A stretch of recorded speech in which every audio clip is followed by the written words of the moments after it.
Pemirsa, pada ulang tahun Sumatera Selatan ke-80 tahun, sektor pendidikan dan kesejahteraan masyarakat dinilai pengamat politik Sumatera Selatan masih menjadi tantangan yang perlu diselesaikan.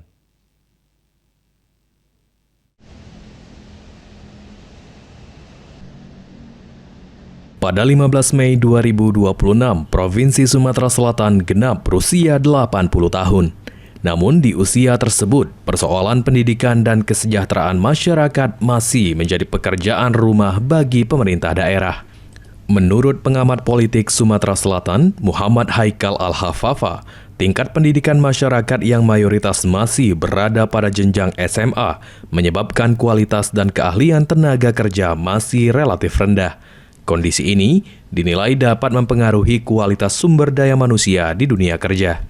Selain mengandalkan APBD, pendapatan fiskal di Sumatera Selatan juga masih bertumpu pada sektor perkebunan, minyak, dan batu bara sebagai penggerak perekonomian daerah.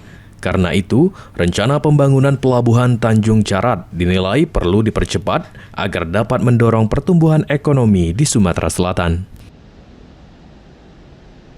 Rata-rata lama sekolah kita itu berhenti di level SMA. Nah, ini akan berdampak pada kesejahteraan karena setiap kerja itu membutuhkan sumber daya alam yang berkualitas. Nah, kita belum bicara dalam konteks kualitas tenaga kerja karena rata-rata lama sekolah kita masih berhenti di level SMA. Itu yang pertama. Yang kedua soal ekonomi. Nah, ekonomi hari ini pemerintah Sumatera Selatan itu sumber uangnya dua selain APBD ya. Yang pertama soal perkebunan, yang kedua soal masalah sumber daya alam. Nah, dua hal ini kita belum masuk ke level hilirisasi. Artinya ini masih ekstraktif ya.